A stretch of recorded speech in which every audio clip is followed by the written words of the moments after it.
Welcome to View on Africa. I am Amy Noel Mbiozo. I'm a senior researcher with the Migration Project at the Institute for Security Studies based in Pretoria.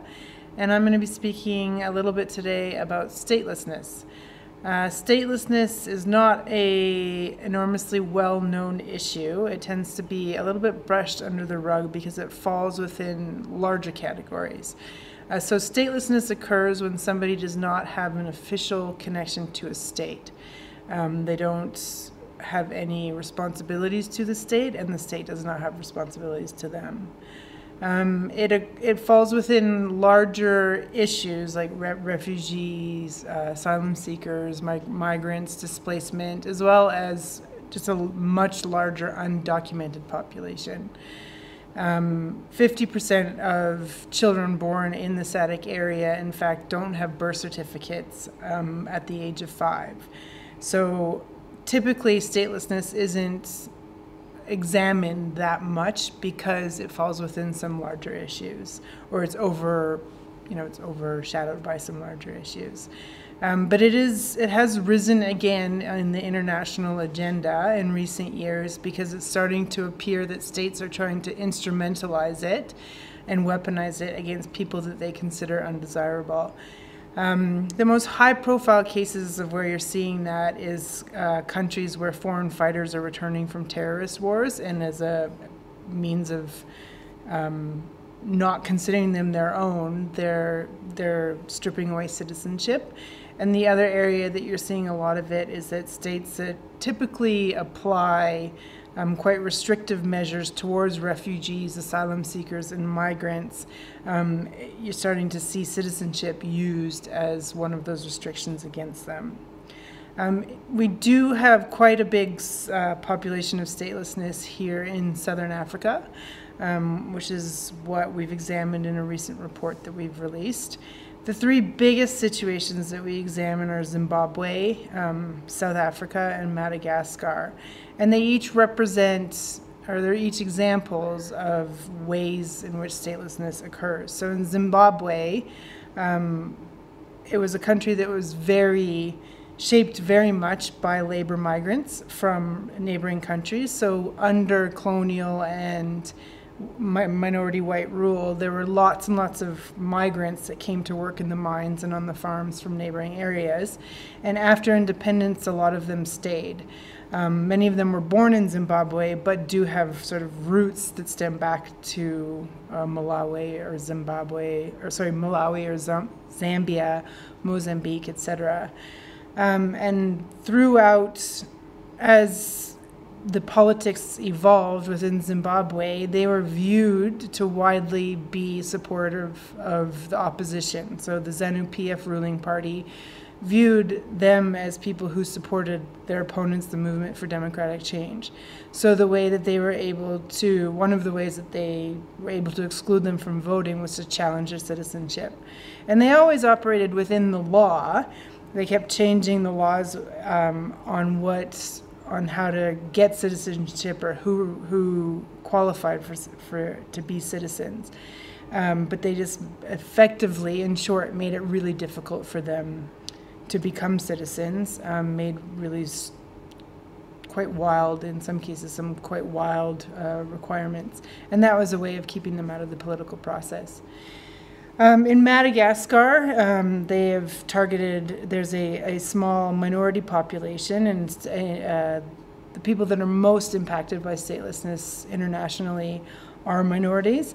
And in Madagascar, there's a relatively small but sizable enough population of what they call colloquially the Corona people, who are Muslim minority of Indo-Pakistani origin. And again, they've been in the country for generations, but at independence, they weren't considered Malagasy. And in the 50 years since then, they have continued to struggle to get citizenship. And it's a method of really ethnic and religious discrimination. In South Africa, is probably the other two situations have persisted through a number of decades now. But in South Africa, it's at a risk of increasing.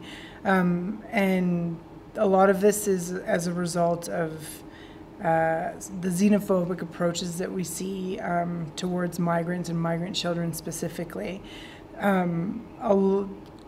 Children born of foreign parents who do not have legal permission to remain in the country don't have access to birth certificates, and there's currently regulations that have been proposed in Parliament, they haven't made it through, to stop giving them birth certificates whatsoever and start issuing birth confirmations. And there's a multitude of situations of where this is going to put people at risk of statelessness.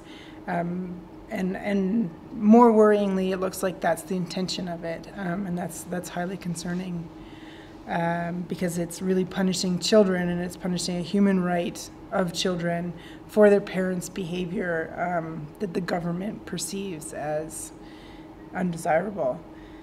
A lot of the focus on this issue tends to come from a human rights perspective, and there are, of course, very heavy human rights implications that should be addressed. People who don't have nationality, who don't have documents, they don't have access to education, to healthcare, to jobs, to banking. The implications are enormous, and those are things that a lot of us take for granted. But beyond the human rights, which is very important, it is in the benefit of a state to know who is living within its boundaries, who they are, where they are, how many of people are. The very nature of statelessness means that people are unknown and they're unaccounted for. And there are at least three or four categories that would be that make it in the interest of states to do that. One is development. So states are not going to be able to achieve and measure their development goals if they're putting people in stateless situations. Because again, it reduces their access to all of the development markers, and we're not going to be able to measure how they've done. Health is a massive one, because if people are being denied, if people are coming from hardship situations, they're more likely to have communicable diseases and to be exposed to health risks. And if they're being denied access to the health care as a result of not having citizenship, well, that has major public health impacts, and that's a really important thing to consider. Security is another major one. It is, in some cases, it is argued that foreigners place a security risk, but it is definitely in the security interests and benefits of everybody to have properly documented people. If we don't know who people are, how to find them, what they're up to, that is a big security risk. And the other aspect of that is the xenophobia aspect. So a lot of these measures are put in place that reflect widespread xenophobia. And that there's no evidence that links foreigners to security risks any more than nationals. And to say that it does is a distraction, and it causes a distraction of resources and a distraction of everything from who is actually causing the crime and how to prevent it. It's also not good for international relations, because most of the people who are stateless and they're not going anywhere. So they're from the region. Most of them are in the countries that they're born in, and to try and it causes friction with neighboring relationships to pose these sort of limitations and put people in these situations where, because they, by some definition, are at the furthest coming from somewhere neighboring. So these are all considerations that we should make when we're looking at the situation. There are threats to all of society, and it's definitely in everyone's benefit to address the situation and to look at reducing and stopping it from happening instead of promoting it.